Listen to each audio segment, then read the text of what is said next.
YouTube, Chris with Journos, Comics and Pop Culture. Guys, I have another key haul here to show off to you guys today. And I'm super excited. Now, I don't know if I said in a recent video that I've been looking on eBay for some ASM 129s. And there was this one guy who was selling one that was probably it had water damage. It was beat up. It was a mess. And he was selling it for $600 or best offer. And it couldn't be better than a 2. Maybe if you press it up, you might be able to bring it up maybe to a 3 at best.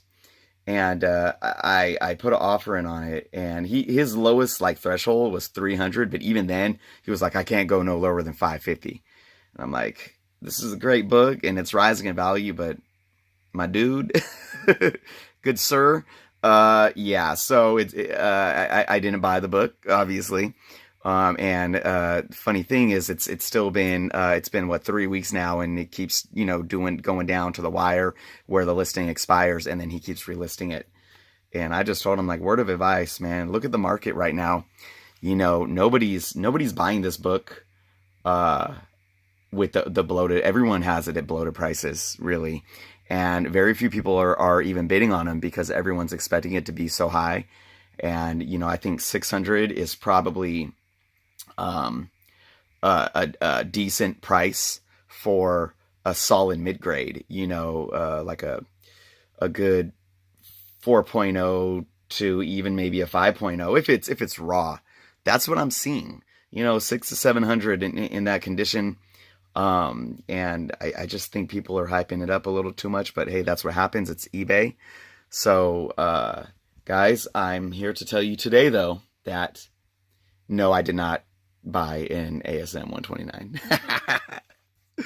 But I thought that was a fun story, but I did find something else, and I'm going to bring this camera down and show you guys because I'm super excited. Now it is out of a bag because I wanted to show it in all of its glory.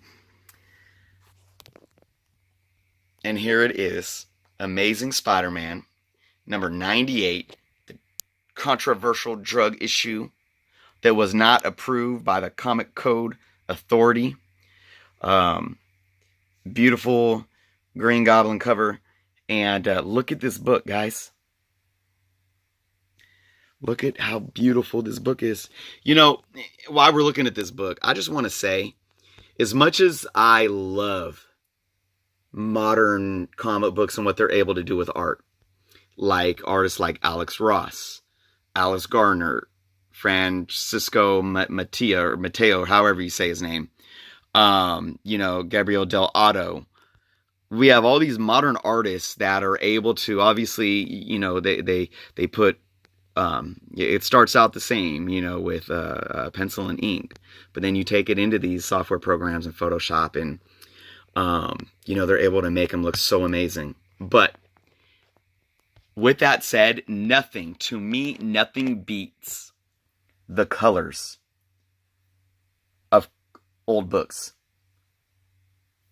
It doesn't to me. The bright colors, the yellows, the greens, the blues, the reds. And especially when you have a book that looks this clean. Look at this book, guys. I don't even know what to grade this, but let's see. There's no spine roll. Oh, and I'm like, I should have wore gloves. I need to get me some gloves to invest in because I'm getting tired of touching these books. It sits flat. Look at that. We of course have some small minor spine ticks. Staples are solid. Little wear on the edge there. That's probably normal down there. And then if we look at the corners, they're pretty sharp.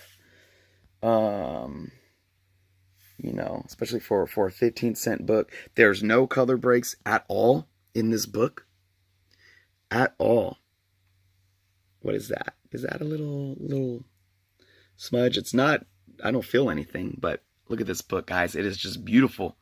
It is beautiful. Let me try to flip this over. I'm so really white back. Beautiful, man. So, again, my unprofessional opinion for a 15-cent book. Is this book not an 8.5? I mean, is it not? What? Like, if we compare, and let's take a walk, guys. Let's see. Which book should we use here? Well, I mean, we could take all these 3 books here. And let's just look at them one at a time. Excuse me. And I know these are going to be harder to look at on camera. They're in the little plastic bag too. This is an 8.5. Let's see. Any spine ticks? I guess the spine is a lot cleaner. Little edge wear there, just like on the excuse me, guys, just like on the 98. Corners look fairly the same. Maybe a little cleaner on top here. I don't see any color breaks, so I mean, this back looks actually a little more dingy. Look at this right here under, like, to the left, under the left of the TSR. A little mark there. So that's an 8.5. There looks to be a little creasing, right? See, there's creasing there. There's no creasing on this 98 at all. Let's look at this 8.5. And these are all modern books. Well, I guess technically you can say that the Peter Parker 64 is still at the end of Bronze Age. Some might call it Copper Age.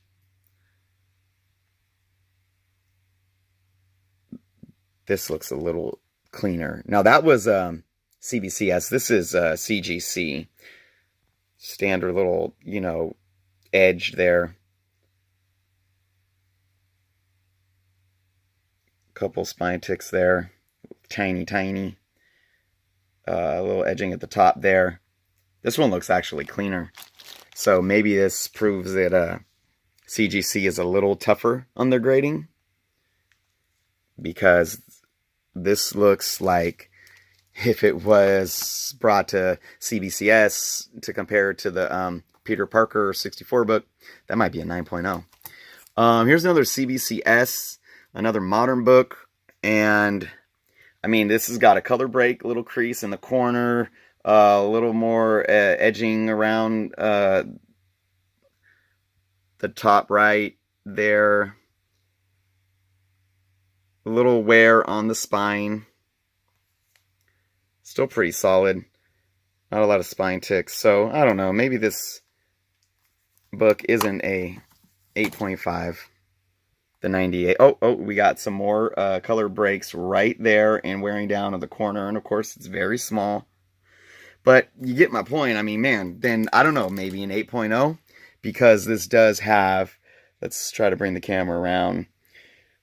The spine isn't as clean. Because you can see a little spine tick there under the staple. There's one right there, one right there.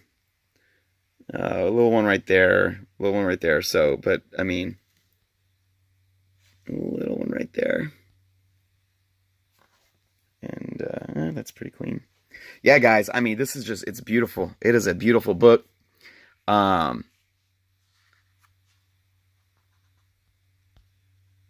so excited to have this book.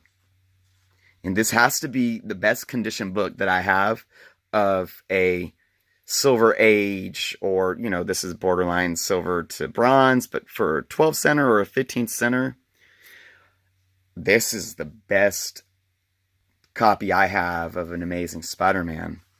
Yeah, and it's a key issue. I mean, it's not, ASM 300 or 121 or 122 or anything like that. But I mean, still, this is considered a key issue, and to have it in this kind of condition, and I think I really did get a steal. I'm gonna go look at market value for this book, and it was a bid on eBay, and I won the bid. So yeah, beautiful book. I am so hyped. I can't wait to throw this in some Mylar. Ooh, yes. All right, guys, that's it. Just the one book. So, like I said, I'm so busy with school, but I got some stuff coming in that I just got home and had to show you guys. And hopefully there's going to be a couple more soon. I'll be hitting A1 Comics this weekend. Hopefully, fingers crossed for their big sale. If you guys live in the Sacramento area or even the Bay Area or the Valley, you know, come out to freaking A1 Comics, man. They got 3 locations, one in Roseville, one in Sacramento, just north of the Natomas area by Citrus Heights, and then one in Folsom. So come out, guys. I mean, it's worth it. Even if you have an hour or 2-hour drive, I mean, it is worth it. Bag issues are 50% off. And, you know, they do their thing, and I will always give love to A1 Comics. But that's it for this video, guys. Please click subscribe if you have not yet. Leave some feedback. And since I have this book out of a bag and really kind of went in depth and looking at it, I would really love your guys' opinion. I really hope that, you know, it's funny because, you know, we make these lists here. About, you know, 2019 want list. You know what I want to throw on my 2019 want list is like a CGC membership. I'm saying it, guys. Never in my life. Now, don't get me wrong. Again, and I'm not knocking anybody. There's no wrong or right way to collect. I am not a CGC slab person at all. In terms of my overall collecting, I like books. I like having my books in runs. And I like being able to open up and touch my books and read my books, whatever. But I am not opposed to where it's like, first off, I've read all these Spider-Man books. I don't need to read them again, and I don't want to touch this book ever again. I'm going to put it away and keep it protected. So when it comes to books like this, and for the simple fact that I am starting to keep all my keys separate from my runs, why not get them slabbed? Why not protect them? And why not maybe increase the value a little if I'm ever going to sell them, or if I ever need to sell them, or pay for my kids' college or something like that. So I would really like to throw on here on this list a CGC membership, because it is books like this that I see and I would pay the, what is it, like $20 to $30 to get slabbed and keep protected and display nicely, so forth, whatever. So that's that, guys. All right, thank you so much for watching. See you guys in the comments. Until next time.